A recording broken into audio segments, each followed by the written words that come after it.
Hey guys, welcome back.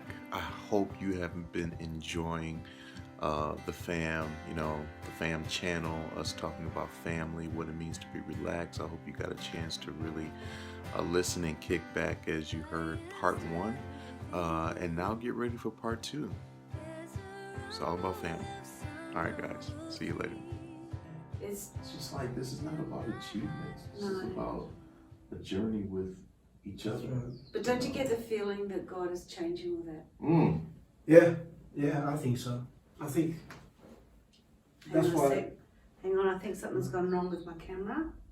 What happened? Oh, Hang on a sec. Low battery. Yeah, bummer. Does it say low battery? Or? Yeah, it's still going. You're not hook it, looking Yeah, I'll get a thing. You keep going, babe. Mm. That was great. What you were just saying, I'll get a charger. Who's saying? You, whatever you were just saying. Whatever you were just saying. Who am I? You just said, I think. Yeah.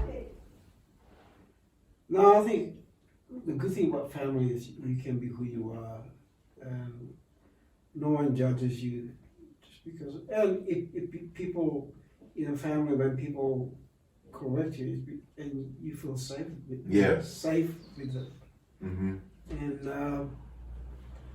But And that's the thing, Bram. I Yeah. think people have been hurt, especially when they come into the church or even by church religion, that the thought of being corrected frightens Oops. Sorry, everyone. High tech production here. Yes, keep going, Carl. them. Yeah, the thought of correction, yeah, it turns people off, yeah, because they don't really understand what correction is meant to do. and yeah, in a family, it's like, that's what we do, and I remember Cece, bless her heart, when we announced National Life, she said, okay, so pretty much, this is what we launched National Life, we announced that National, this fellowship now becomes a church called National Life. And her comment was, okay, in this, I'm CC Love, I'm not CC Winan. I love that. Mm-hmm. It's almost like, I don't want the brand with it. I want family. Yeah. That was really, Yeah. really nice. Yeah. And I mean, for her to go to New York, Oh, it was amazing. that's not abnormal. That's She went there in the morning and flew back at night and prayed her way to find our daughter who we couldn't get to give her a big mum hug. Yeah. And she became a surrogate mum. I mean, that's family. Yeah. And you know what? Right now, with what everyone's going through, and it's pretty intense, this second lockdown, don't you think, in Melbourne? Like it feels way harder. Yeah. And just laborious sort of thing. Yeah. It's just harder. And I think it's too easy for us to kind of sink into a rut of what it feels like. Yeah. But imagine if we all started to, really start to think outside the box and think like family and think, how can we surprise someone? Yeah. How can we bless someone? What can we Uber to someone? I think that's amazing. It's things like that. Yeah. Send flowers to someone. Yeah. Send food to someone. Give someone a surprise FaceTime call, you know? Yeah. Check up on someone. Yeah. That you don't normally have a Zoom meal talk with to. someone. Yeah. Yeah. Absolutely. And find out how they're going. Yeah.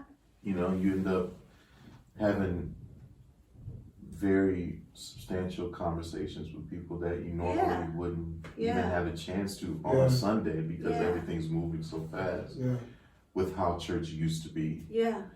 And why, still boggles my mind, like why try to get back to that? Why? Whereas Why when would you we really want to? think about it, you miss so many opportunities of becoming family in that environment. Yeah. And I'm not saying that we have to live in this type of lockdown forever. It's not about that, but it's about waking up to what is really important. Yeah. And where you do allocate most of your time Yeah. as much as you can with the building of relationships Yeah. and making family with people Yeah. that you do life with.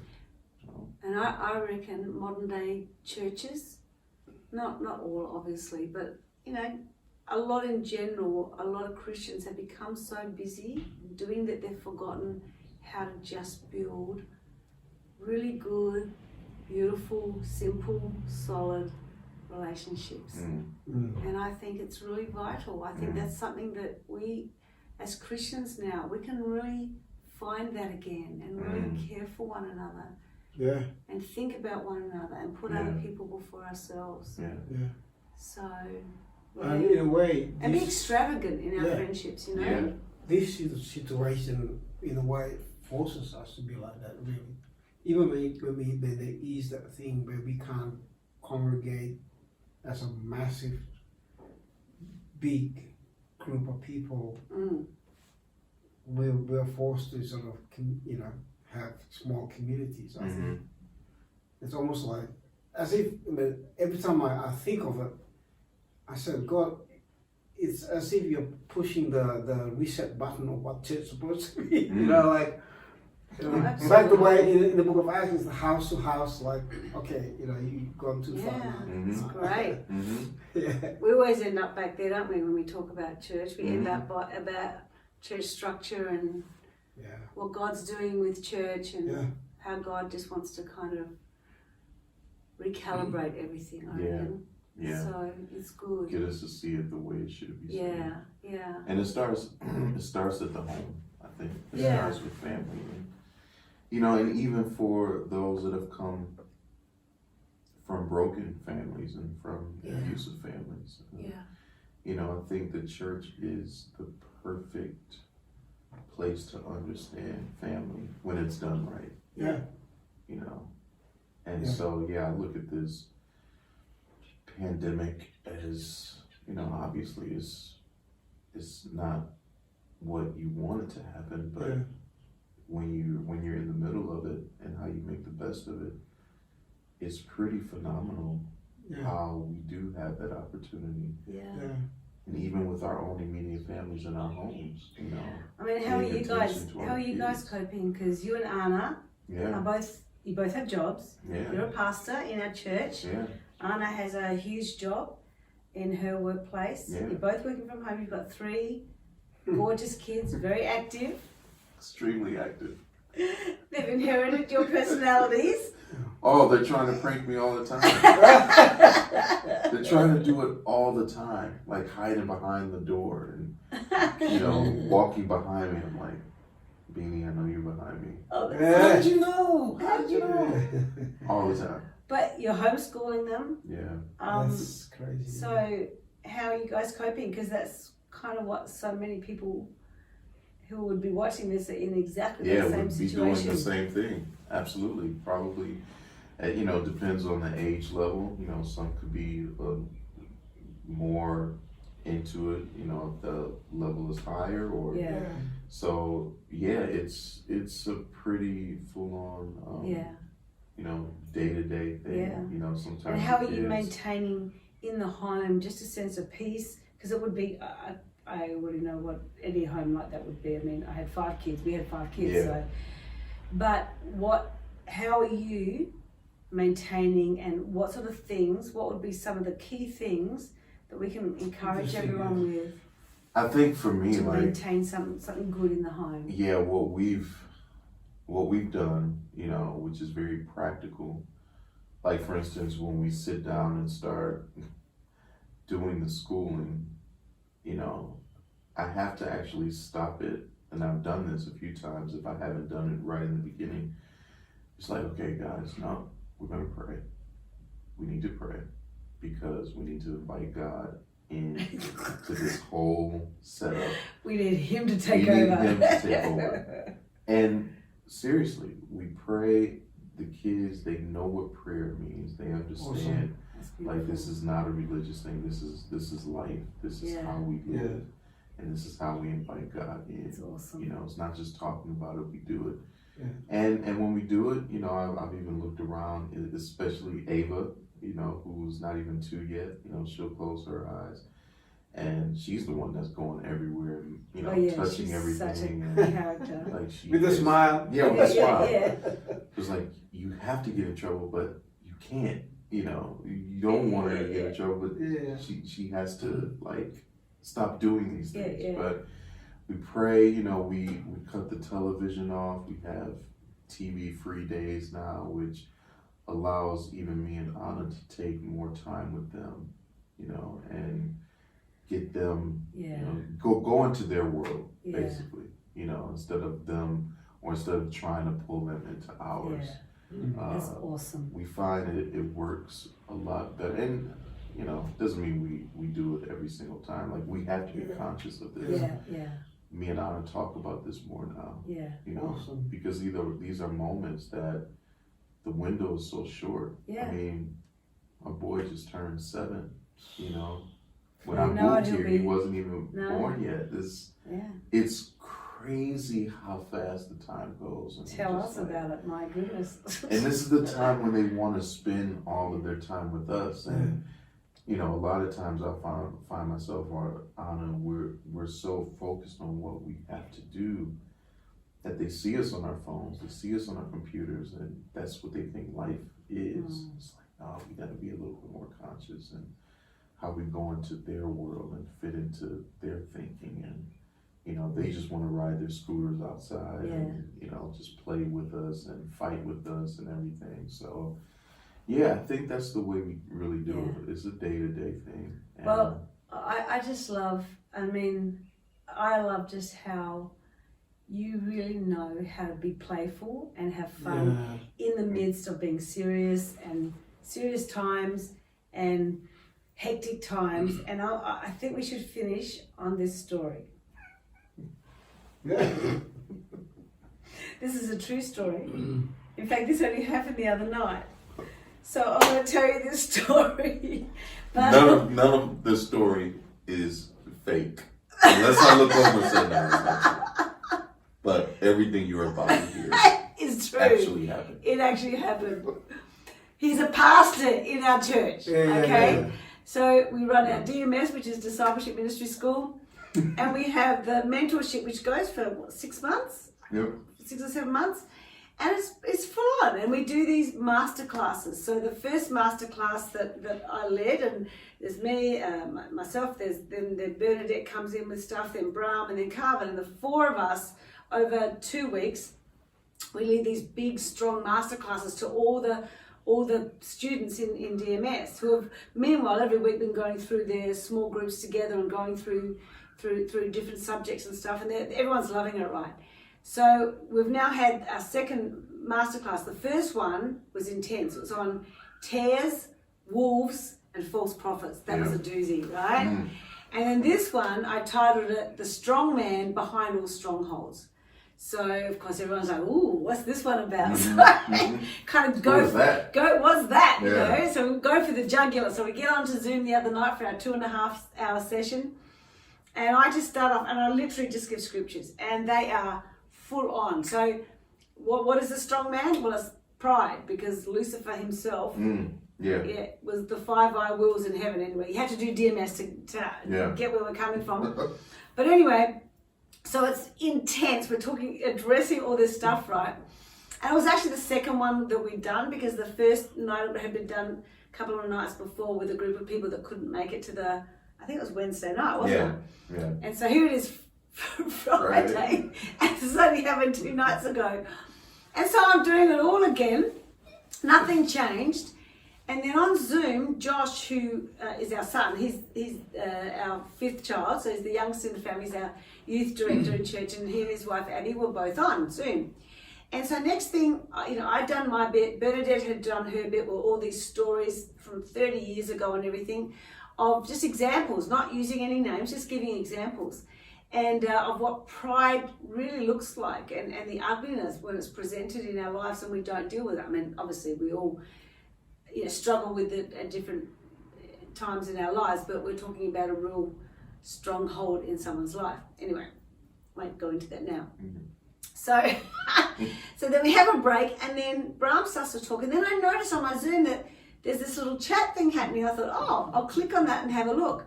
and there's Josh. It said Josh M, and Josh is saying to me, it says private conversation. So I thought, oh, and he goes, hey Mum, this is really heavy stuff. Can you tone it down a bit, please, Mum? And he said, oh, by the way, Abs and I are coming over to spend the day with you guys tomorrow. And I'm thinking, oh, crap, I've got too much to do tomorrow. I don't know if I've got time to see them. How do I say no? I've got to do this. Oh, maybe he can help us with such and such. But then I wrote back and said, too heavy, really? Because I'm thinking nothing's changed from Monday night. It's exactly the same. And then I said, what about what I said? And he goes, oh yeah, you were pretty harsh. That was pretty harsh. And the truth is, this is exactly how Josh, both my sons really, would speak to me. Okay, both Ben and Josh talk really bluntly to me. Mum, it was just too harsh. I'm going to have to talk to my group and see what they're thinking afterwards. And I'm thinking, oh my gosh, I started to feel like the blood drained out of my face, and I started feeling really bad. And then I thought, oh man, I better not type anything back. What if the whole group can read this? Because, you know, I don't know what's going on with technology, so I didn't write anything back. And then right after all of that interaction, I just kept quiet, and I'm thinking, oh no, what am I going to do? You know, people are going to try and figure out, you know, all this stuff. And then I see Carvin's name at the bottom. I'm like, oh my gosh, so other people can read this. So they can see what's going on. If Carvin can read this, who else is reading it? I thought, oh my gosh. So the whole thing ends. And at the end, we have a Q&A. And of course, I go then overboard in trying to tell everyone. I noticed that. Yeah. Bernadette said the same. She goes, yes, why you went so overboard? I was wondering why. Because I'm like, you know, we all struggle with pride. And I'm overcompensating. And then Josh asks this really awesome, humble question. And I feel like saying, hang on, why are you asking that? You're just telling me I'm being too harsh. I wish I'd said something, because he would have been sprung big time. So, of course, the whole session ends, and I thought, I can't ring Josh, because I already know what he thinks. I ring Carvin, because he's the head of... Guys, he's not just a pastor in the church. He heads up mentorship. He's the serious guy that everyone looks to, right? Supposed to be, yeah, supposed to be. And anyway, so I ring him and say, Carvin, was that too heavy? No, that was great, Di. I said, was it any different to the other night? No. I said, oh my goodness, did you see the chat that was happening between Josh and I? I said, no, I couldn't see anything. I said, oh my gosh, Josh said, he said, Mum, you need to tone it down a bit. This is really harsh, and this is too full on, and it's really heavy. And I'm like, did you think it was? He goes, no. He said, wow. Have you asked Josh? And I said, no, I didn't ring him, because I already know what he thinks. I want to know what you think. And then something happened. The whole conversation went a bit muffled, and he kind of wasn't talking. And then he just, all I could hear was this. And he goes, I can't, what did you say? I can't keep doing this. I can't. Because you asked me, you said, what are you laughing at? What are you laughing at? I started laughing. I started laughing. I was like, Di, that was me. But I think you said, I can't believe that. I gotcha. Yeah. I gotcha. It's official. I'm your son. I got you. He got me big time.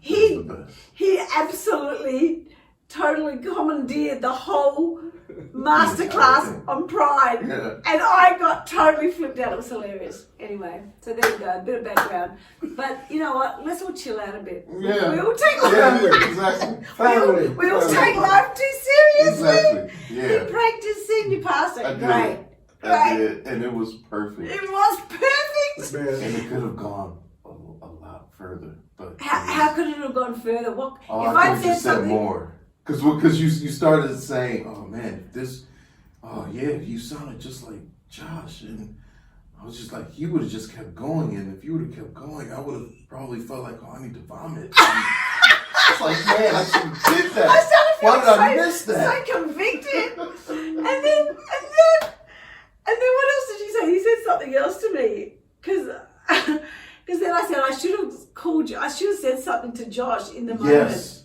Yes. In front of everyone. That's what I was waiting for. I was waiting for that. Me Like, to say, man, Josh, this- but you said it was too heavy. Yeah, and then Josh, because I know Josh's response would be like, huh? Huh? What? What was What are you talking about? It would just be confusing. Oh, so you're not coming over tomorrow. You and Abby are coming to spend the day What with did we say? What? Oh, yeah. It was Yeah, very, it was good. very funny. It was funny. Yeah. It was good. It was fun. It was fun. Yeah, at my expense. Yes, at your expense. At your expense in that moment. And he said he was watching my face. That was gold because you went off, Yeah, I The turned my camera went camera off. off. but then when you came back Oh, on, you know what I did? I started going through my notes again. I thought, did I say something different? Did I add an emphasis somewhere that I shouldn't have? and I don't know if I could have kept going because it took everything in me to not laugh, not show laughter on the screen. So it was like, Yeah, I okay, know. if I keep going and keep getting response, I might lose So this is my formal invitation to the world. I need help. I need an army. No, I need you an know. army. We're going to get it back. This is me. Yeah. I tend to do this. Hey, we're know. going to take you But on. when you feel safe with people and you feel like Yeah. that's what That's you're right. saying, when you're family, Family. there's just that Yeah, creative whatever. part of you that just kind Creative. of wants to play a joke on you. Yeah, in a serious every now and then. Masterclass. Yeah, when it's like gonna be the funniest. Perfect moment. I just Perfect can't moment. believe you stayed in character. And you kept it going even on the phone call afterwards. Anyway. My suggestion is don't get back at him because we're not good technologically. It can backfire. Yeah. It can totally But backfire. then, the moment you do a possibility, everybody could read because. Yeah, and then everyone's like, What? Why are you talking like that to Carvin? why would he do that? Oh no, we're going to think of a better way. Anyway.